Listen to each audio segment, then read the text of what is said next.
ଆମର ବିଦାୟୀ ରାଜ୍ୟପାଳ ରଘୁବର ଦାସ ଝାଡଖଣ୍ଡ ଫେରିଗଲେ। ସେ ବିଜେପିର ସଦସ୍ୟତା ଗ୍ରହଣ କଲେ ବୋଲି ଟ୍ୱିଟ୍ କଲେ ଏବଂ ତାପରେ ସେ ଗୋଟେ ବୟାନ ଦେଲେ। ସେ ବୟାନରେ କହିଲେ ଯେ ରାଜ୍ୟପାଳ ପଦଟା ଗୋଟେ ଲାଟ ସାହେବ ପଦ ନୁହଁ ଏବଂ ସେ 3 ମାସରେ 30 ଜିଲ୍ଲା ବୁଲିଲେ, ଲୋକଙ୍କ ସାଥିରେ ମିଶିଲେ, ଗ୍ରିଭାନ୍ସ ନେଲେ ଇତ୍ୟାଦି ଇତ୍ୟାଦି। ତାକୁ ନେଇକି ଆମେ କହିଲୁ ଯେ ସିଏ ଓଡ଼ିଶାରେ ରାଜ୍ୟପାଳ ନଥିଲେ, ସେ ବିଜେପିର ପଲିଟିକାଲ ଏଜେଣ୍ଟ ଥିଲେ ଏବଂ ରାଜଭବନକୁ ସେ ବିଜେପିର ପାର୍ଟି ଅଫିସ ବା କାର୍ଯ୍ୟାଳୟ ଭାବରେ ପରିଣତ କରିଥିଲେ। ବିଜେପି ବାଲା ଉତ୍ତର ଦେଲେ ଯେ ସେ ଲୋକପ୍ରିୟ ରାଜ୍ୟପାଳ ଥିଲେ, ଲୋକଙ୍କର ରାଜ୍ୟପାଳ ଥିଲେ, ଗାଁ ଗାଁ ବୁଲୁଥିଲେ, ଏମିତି କେତେ କ'ଣ କଥା କହିଲେ। ବର୍ତ୍ତମାନ ବୟାନବାଜି ଚାଲିଛି, ଓଡ଼ିଶାର ରାଜନୀତିକ ସରଗରମ କରୁଛି। ମୋର ଏଇଠି କେତୋଟି ମୌଳିକ ପ୍ରଶ୍ନ।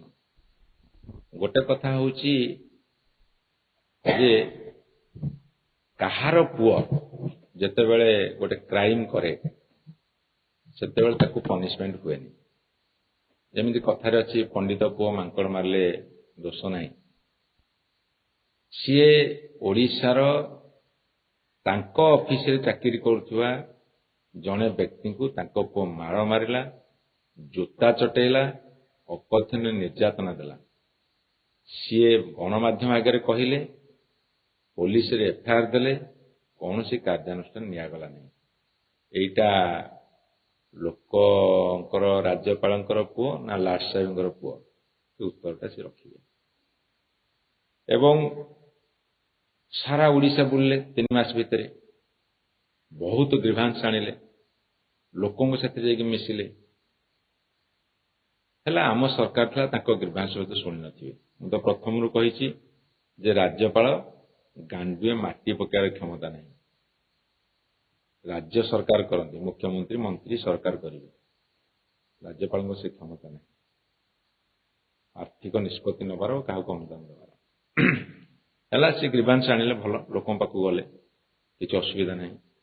ଲୋକଙ୍କ ପାଖକୁ ଯାଇଥିଲେ ଗ୍ରିଭାନ୍ସ ଆଣିବାକୁ ନା ବିଜେପିର ସ୍ଥିତି ଜାଣିବାକୁ ନା ବିଜେଡିକୁ ବଦନାମ କରିବାକୁ? ଜଣେ ରାଜ୍ୟର ଗଭର୍ଣ୍ଣର ହିସାବରେ ସେହି ସରକାର, ଯୋଉ ସରକାର ଥାଏ ତା ବିରୁଦ୍ଧରେ ବୟାନ ଦେବାକୁ, ଏଟା ଭାରତବର୍ଷ ଇତିହାସରେ କୋଉଠି ହେଇନଥିଲା। ଏବଂ ଆଣିଲେ, ଗ୍ରିଭାନ୍ସ ଆଣିଲେ, ତାଙ୍କ ସରକାର ଆସିଲା। ତାଙ୍କ ସରକାର ଆସିଲା ପରେ ମୁଁ ତାଙ୍କୁ ପଚାରୁଛି, ବର୍ତ୍ତମାନ ରାଜ୍ୟ ସରକାରକୁ ମଧ୍ୟ ପଚାରୁଛି, ତମର ଯୋଉ ଲୋକପ୍ରିୟ ରାଜ୍ୟପାଳ ଥିଲେ, ଯେତିକି ଗ୍ରିଭାନ୍ସ ଆଣିଥିଲେ, କେତୋଟି ଗ୍ରିଭାନ୍ସକୁ ଆଡ୍ରେସ କରିଛନ୍ତି?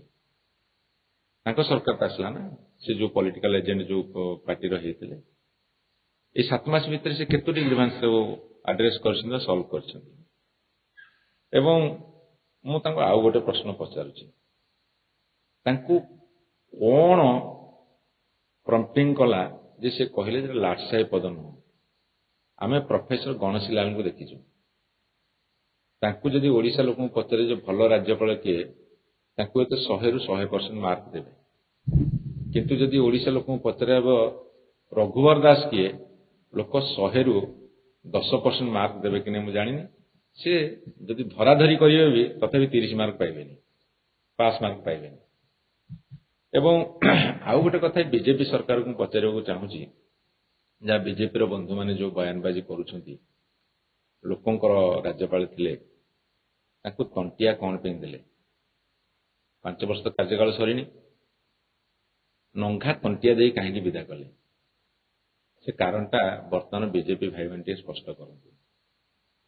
ଏବଂ ସବୁଠାରୁ ବଡ଼ କଥା ହେଉଛି ଯେ ତାଙ୍କ ପୁଅ ଯେତେବେଳେ ବାଡ଼େଇଲେ, ଝାଡ଼ଖଣ୍ଡୀ ଗୁଣ୍ଡାଙ୍କୁ ନେଇକି ଓଡ଼ିଆ ଲୋକଙ୍କୁ ବାଡ଼େଇଲେ, ଏ ସରକାର ତ ସେତିକି ଦମ ନଥିଲା ତାଙ୍କୁ ପନିଶମେଣ୍ଟ ଦେବାକୁ। ଏବେ ତ ସେ ଗଲେଣି, ଅନ୍ତତଃ ତାଙ୍କ ପୁଅକୁ ଟିକେ ଡାକନ୍ତୁ, ପୁଲିସ ପଚାରୁ, ବାନ୍ଧନ୍ତୁ, ଫରୱାର୍ଡ କରନ୍ତୁ, ଓଡ଼ିଆ ଅସ୍ମିତାକୁ ଫେରାଇ ଆଣନ୍ତୁ। ବର୍ତ୍ତମାନର ବିଜେପି ସରକାର ଦାୟିତ୍ୱ ହେଲା, ଯୋଉ ଓଡ଼ିଆ ଅସ୍ମିତା କଥା କହିକି ଆସିଥିଲେ, ସେଇ ଓଡ଼ିଆ ଅସ୍ମିତାକୁ ସେ ବର୍ତ୍ତମାନ ଫେରେଇ ଆଣନ୍ତୁ ଏବଂ ସେମାନେ ତୁଳନା କରି ଦେଖନ୍ତୁ ଯେ ଗଭର୍ଣ୍ଣର ପୋଷ୍ଟଟା ଲାଟ୍ ସାହେବ ସେ କାହିଁକି କହିଲେ ତାକୁ ଟିକେ ନିରୀକ୍ଷଣ କରନ୍ତୁ। ବିଭିନ୍ନ ରାଜ୍ୟରେ ଯେଉଁ ଗଭର୍ଣ୍ଣର ଅଛନ୍ତି, ଯେଉଁଠି ଅଣ ବିଜେପି ସରକାର ଅଛି, ସେଠି ସେମାନଙ୍କର ଭୂମିକା କ'ଣ ଏବଂ ସେଇ ମାପକାଠିରେ ସେ କାହିଁକି କହିଲେ ସେଟା ଅସୁମାରୀ ପ୍ରଶ୍ନ ସୃଷ୍ଟି କରିଛି। ସେ ପ୍ରଶ୍ନର ଉତ୍ତର ଦିଅନ୍ତୁ। ଏ କଥାଟା এই ମୌଳିକ ପ୍ରଶ୍ନ ଗୁଡ଼ାକ ମୁଁ ପଚାରିଛି, ଦୟାକରି ଉତ୍ତର ଦିଅନ୍ତୁ। ଏକରେ ତଣ୍ଟିଆ କାହିଁକି ମାରିଲେ, କୋଉ ରାଜ୍ୟରେ ଗଭର୍ଣ୍ଣର ସବୁ ଲାଟ୍ ସାହେବ ହେଇଛନ୍ତି ଏବଂ ସିଏ ନିଜକୁ ଲାଟ୍ ସାହେବ କହିଲେ ନାହିଁ କିନ୍ତୁ ତାଙ୍କ ପୁଅକୁ ଛାଡ଼ିଲେ ଏବଂ ପୂର୍ବତନ ଗଭର୍ଣ୍ଣରଙ୍କ ଅପେକ୍ଷା ଇଏ କୋଉ ଗୁଣରେ ଭଲ ଥିଲେ ଏବଂ କାର୍ଯ୍ୟକାଳ ସରିବା ପୂର୍ବରୁ ବିଜେପି ବାଲା କାହିଁକି ତାଙ୍କୁ ତଣ୍ଟିଆ ମାରିଲେ।